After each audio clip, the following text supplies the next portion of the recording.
to you by Sharda University, where the software engineer meets the gifted content writer. The world comes together at Sharda University. IPL में कोई team किसी सामने वाली team को 200 रनों का टारगेट देती है और वो भी अपने होम ग्राउंड पे, तो ऐसा लगता है कि चलो भाई ये मैच जो है अगर इनके पक्ष में नहीं आएगा तो कम से कम रोमांचक इसका नतीजा होगा। लेकिन जब सामने वाली टीम गुजरात टाइटंस हो और ख़ास के उनके दो ओपनर शुभमन गिल और साई सुदर्शन हो, तो उनके लिए ये सब टारगेट जो है वो काफ़ी आसान हो जाता है। कोई भी पिच हो, कहीं की भी पिच हो, उन्हें फ़र्क नहीं पड़ता है। और इस पूरे सीज़न में दोनों प्लेयर्स ने ये लगातार करके दिखाया है। इस टारगेट को 200 रनों का जो टारगेट था उसकी जगह उन्होंने 205 रन बनाए, यानी कि छक्का लगा के मैच जीता है। 19 ओवर में ही इस टारगेट को चेज कर लिया है बिना कोई विकेट खोए। इस पे बात करने के लिए हमारे साथी सुकांत मौजूद हैं। सुकांत, रिकॉर्ड्स की तो झड़ी लग गई है इसमें। पहले तो इन दोनों का बताइए कि इन साई सुदर्शन और शुभमन गिल की जोड़ी का चल क्या रहा है। ये लोग तो मतलब कुछ भी आप स्कोर बोर्ड पे लगा दो, कुछ भी वो टारगेट है, ऐसा लग रहा है कि ये दोनों आएंगे आराम से चेज करके चले जाएंगे। पता है, मुझे अब लगने लगा है कि दोनों एक दूसरे को इतना कॉम्प्लीमेंट करते हैं। वो लेफ्ट राइट कॉम्बिनेशन मान लो या फिर वो कैप्टन और एक यंग प्लेयर के बीच में कॉम्बिनेशन मान लो, पर जो चीज़ दिख रही है ना वो गुजरात टाइटंस का डोमिनेंस। मतलब इन दोनों ने आकर के जिस तरीके से डोमिनेट किया है दिल्ली के बॉलर्स को, दिल्ली को, मतलब ऐसा लग रहा था मैच में वो कहीं है ही नहीं। पहले ओवर से ही जिस तरह से इन्होंने बैटिंग की है, मतलब 199 रन जब बोर्ड पे लगे हों, आपको 200 रन चेज कर रहे हो तो कुछ एक प्रेशर होता है, कुछ होता है। पर इन दोनों अभी जिस प्राइम फॉर्म में है, मुझे लगता है इनकी पर कोई प्रेशर नहीं था। खास के जिस तरीके से साई सुदर्शन को हम लोग देखते आए हैं थ्रू आउट द सीजन, क्योंकि आपके अगर आज देखो तो आज के बाद ऑरेंज कैप की रेस में जो टॉप 2 प्लेयर हैं यही दोनों हैं, शुभमन गिल और साई सुदर्शन। साई सुदर्शन नंबर 1 पे है और उसके बाद शुभमन गिल का नंबर आ रहा है। साई सुदर्शन जितना कंफर्टेबली खेल रहे हैं, हम लोग इनको लेके पहले भी बात कर चुके हैं, लेकिन अब जब कोई प्लेयर 600 रन से ज़्यादा बना देता है, मतलब अभी पूरा सीज़न ख़त्म ही नहीं हुआ, अभी तो लीग मुकाबले भी बचे हुए हैं, उसके बाद और जिस तरीके से वो खेल रहे हैं, जितने आसानी से वो क्रिकेट खेल रहे हैं, क्या आपको लगता है कि ये जो प्लेयर है ना, वो हमें एक ऐसे प्लेयर मिलने वाले हैं कि जो तीनों फॉर्मेट को बहुत आसानी से खेल सकते हैं? मैं बिल्कुल मानता हूँ इस बात को, आप सही बोल रहे हैं। क्योंकि जो साई सुदर्शन में क्लास की अगर बात करूँ, जिस तरीके से शॉट सेलेक्शंस की बात करूँ, वो इतने ज़बरदस्त होते हैं, इतना फ्लॉलेस होता है। अगर आज आप पूरी उनकी इनिंग को देखो तो बस एक मोमेंट वैसा था जिस समय कुलदीप यादव ने उनको फंसा लिया था, लेकिन अंपायर ने, क्योंकि वो डिसीजन दे दिया और अंपायर्स कॉल हो गया LBW के लिए, तो वो एक मोमेंट अगर छोड़ दें तो ऐसी कोई बॉल नहीं थी जो उन्होंने रीड नहीं किया, ऐसा कोई मतलब बॉलर नहीं था जो आकर के उनको परेशान कर रहा हो। मतलब इतना फ्लॉलेस बैटिंग की है उन्होंने, और ये पूरे सीजन की कहानी है, ऐसा नहीं कि सिर्फ इस मैच में। ये दूसरी सेंचुरी है, आप इसी से अंदाज़ा लगा लीजिए कि किस फॉर्म में है। किस्मत जो है ना, वो कहते हैं कि बहादुरों का साथ देती है। आपने जो कुलदीप वाली बात बोली कि ठीक है, वो वैसा बहुत प्लेयर्स के साथ हुआ है, क्योंकि सेंचुरी डबल सेंचुरी बनती है तो उसमें कहीं ना कहीं कुछ कैचेस छूटते हैं, कुछ किस्मत भी उनका साथ देती है। लेकिन अब जिस तरीके से साई सुदर्शन की जो अब बात हो रही है, कभी कभी कहा जाता है ना कि सबसे मुश्किल काम होता है सबसे आसान तरीके से क्रिकेट या आप कोई दूसरा गेम खेलते हैं। जैसे फुटबॉल के लिए कहा जाता है कि सिंपल फुटबॉल खेलना सबसे मुश्किल काम होता है, तो वैसे ही सिंपल क्रिकेट खेलना ना कभी कभी सबसे मुश्किल काम होता है। और इस बंदे को देख के आपको ऐसा लगता है ना कि इससे ज़्यादा सिंपल तरीके से क्रिकेट नहीं खेला जा सकता है। तीनों फॉर्मेट में इसलिए कह रहा हूँ क्योंकि आप उनकी बैटिंग देखिए, आप कोई भी ऐसे प्लेयर को उठाइए जो एक क्लास प्लेयर रहे हों और जिन्होंने तीनों फॉर्मेट में बहुत अच्छा किया हो, उनमें वही होता है कि वो बहुत आसानी से क्रिकेट खेलते हैं। उनको देख के कभी आपको फील ही नहीं होता कि ये बंदा इस बॉल पे आउट होगा। जैसे कुछ प्लेयर्स होते हैं वो आपको देख के वाइब देते हैं कि यार कहीं ना फंस जाए, इनमें एक टाइम भी ऐसा नहीं लगता है कि ये वो हो रहे हैं।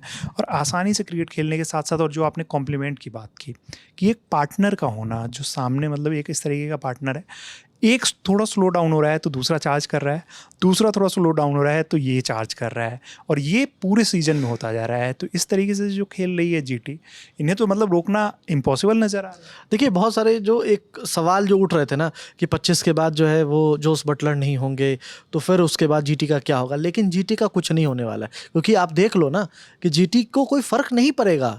जोस बटलर भले ही वो भी टॉप 3 में ही है, टॉप 4-5 में ही है, लेकिन ऑरेंज कैप के रेस की बात कर रहा हूँ, लेकिन आप इन दोनों की जिस तरह से बैटिंग हो रही है ना, और इसके बाद टीम इतनी डीप इनके पास है ऑप्शंस कि वो आकर के स्कोर कर सकते हैं, लेकिन मुझे लगता है किसी की ज़रूरत ही नहीं पड़ने वाली है। सबसे बेहतरीन बैटिंग लाइनअप अगर आप देखी जाए ना तो मतलब ये नज़र आ रही है जिस तरीके से, क्योंकि इनका टॉप ऑर्डर इतना अच्छा खेला है, मिडिल ऑर्डर भी अच्छा है, मतलब जो ज़रूरत के अकॉर्डिंग है ना वो सारी चीज़ें हो रही है। आज के मैं रिकॉर्ड्स आपको कुछ दिखा रहा हूँ जो मैं अभी देख रहा था, और वो रिकॉर्ड्स ऐसे हैं कि आप हैरान हो जाओगे।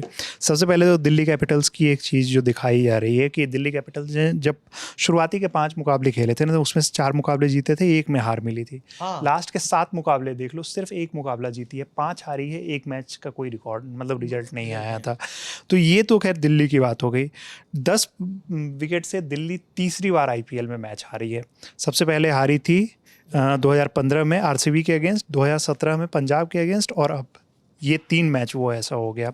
अब आते हैं यहाँ पे कि उनके अगेंस्ट सबसे हाईएस्ट रन चेज क्या है, सक्सेसफुल रन चेज क्या है। इससे पहले भी गुजरात ने ही किया था इसी सीजन अहमदाबाद में 204 रन। गुजरात ने आज फिर 200 रन चेज किया, और ये जो टॉप 2 जो है ना दिल्ली के अगेंस्ट ये रन चेज जो है वो दोनों इसी सीजन आए हैं, और दोनों गुजरात ने ही किए हैं। और 188 पहले का था, और 188 उससे पहले एसआरएच ने किया था। उसके बाद आप देख लो कि गुजरात के लिए जो सबसे हाईएस्ट रन चेज की टीम ने कितना किया है, तो उसमें भी फिर दोनों दिल्ली के अगेंस्ट आ गया। पहले 204 उन्होंने दिल्ली के अगेंस्ट किया, आज 200 रन किया ये। और अब आते हैं कि ओपनिंग बैटिंग की जो बात है कि उनके स्टैंड को लेके आप देखिए, आप ये रिकॉर्ड कितनी चीज़ें आपको बयां कर रही है। 210 रन हाईएस्ट रिकॉर्ड है जो मतलब बेस्ट है कि एल राहुल और क्विंटन डिकॉक ने पिछले सीजन 2022 में किया था। हाँ, वो 210 रन का था। अब सुमन और साई सुदर्शन ने पिछले सीजन चेन्नई के अगेंस्ट इतने ही रन बनाए थे 210, लेकिन ये इसमें से एक प्लेयर आउट हो गए थे, जबकि उस वाले मैच में राहुल वाले मैच में वो हुआ था कि दोनों नॉट आउट रह गए थे, तो इस कारण उसको टॉप पे रखा जाता है। आज फिर इन्होंने 205 रनों की मतलब टॉप 3 में 2 पार्टनरशिप जो है ना इन्हीं दोनों की है, तो वो कितना इंपॉर्टेंट है और वो जिस तरीके से चीज़ें हो रही है। और एक और चीज़ आप देखिए कि जो अगर मतलब किसी पार्टनरशिप की बात हो रही है तो ये 839 रन, मतलब इस सीजन में दोनों ने मिलके 800 प्लस की पार्टनरशिप ये दोनों कर चुके हैं। ये एक रिकॉर्ड है। इससे पहले आईपीएल में 800 रन की पार्टनरशिप किसी भी मतलब प्लेयर ने नहीं की थी, किसी भी इंडियन प्लेयर ने इस चीज़ को नहीं किए थे, क्योंकि इससे पहले जो रिकॉर्ड था वो 744 रन का था शिखर धवन और पृथ्वी शॉ का, जो दिल्ली कैपिटल्स के लिए उन्होंने 2021 में किया था। तो ये जो प्लेयर्स हैं ना, ये रिकॉर्ड पे रिकॉर्ड बनाए जा रहे हैं, बहुत आसानी से वो किए जा रहे हैं। और आप किसी ऐसे बॉलिंग लाइनअप को आपको नज़र आ रहा है कि कोई एक मुंबई की बॉलिंग लाइनअप में हमें बोल्ट और बुमराह नज़र आते हैं, लेकिन जितना फ्लॉलेस क्रिकेट ये खेल रहे हैं मुझे लग रहा है कि उनके लिए भी आसान नहीं होगा अगर जीटी से उनका मैच। देखिए, सबसे बड़ी बात क्या है ना कि अगर आप इस मैच को पूरे तरीके से देखें तो जीटी की इसमें फील्डिंग बहुत ख़राब हुई है, और इस बात को शुभमन गिल ने एक्सेप्ट भी किया है। और अक्षर पटेल ये मान रहे थे कि फर्स्ट जब इनिंग हुई, जिस तरह से बॉल ग्रिप कर रही थी आज के पिच पे, तो लग रहा था कि आज वाले मैच में वे फंस जाएगा मैच, क्योंकि ये स्कोर ज़्यादा हो गया है। लेकिन जिस तरह से दोनों ने बैटिंग की है और मौका ही नहीं दिया है, मतलब एक भी मौका नहीं मिला है। और सबसे खास जो है, आज मुझे लगता है ना कि साई सुदर्शन ने भले ही सेंचुरी लगाई हो, पर आप शुभमन गिल की वो इनिंग्स देखो, मतलब ये वाली इनिंग देखो तो उसमें 7 छक्के हैं, 3 चौके या 4 चौके मारे हैं, 3 चौके मारे और 7 छक्के, जबकि यूजुअली वो छक्के कम मारते हैं। एग्जैक्टली मेरा पॉइंट ये है कि जिस तरह से आज वो छक्के मार रहे थे ना, वो चाहे स्वीप का छक्का हो कुलदीप के अगेंस्ट या सामने का हो, या मतलब जिस तरह से मुझे एक साई सुदर्शन का शॉट याद है जो नो लुक शॉट आज उन्होंने मारा है टी नटराजन के बॉल पे। मतलब आज टी नटराजन को तो पहले ओवर से टारगेट कर दिया था। आज इंजरी के बाद लंबे समय के बाद पहला ही मैच खेल रहे थे इस पूरे सीजन, तो टी नटराजन आज पूरे तरीके से उनके दोनों के टोल पे थे, दोनों ने खूब जमकर रन बनाए इनके अगेंस्ट। और आज कोई बॉलर ऐसा नहीं दिख रहा था कि जो बहुत ज़्यादा परेशान कर रहा हो या इनके लिए कुछ बहुत आसान नज़र आ रही थी। दिल्ली के पिच भी बहुत, मतलब मुझे लग रहा था कि ये चेज इतना आसान से, इतना कंट्रोल और इतना आसानी से इन्होंने चेज किया है कि इस मैच में कहीं कुछ था ही नहीं। और एक बार भी नहीं लगा सेकंड इनिंग में। वही सही बात आप कह रहे हो कि अगर स्कोरबोर्ड पे मुझे लगता है ना कि 230 रन भी होते हैं ना, ये लोग आराम से चेज कर जाते हैं, क्योंकि बहुत आराम से, वो एक होता है कि साइकोलॉजिकल प्रेशर हो सकता है कि अलग तरीके का होता है, लेकिन बहुत ही आसानी से इन्होंने क्रिकेट खेला है।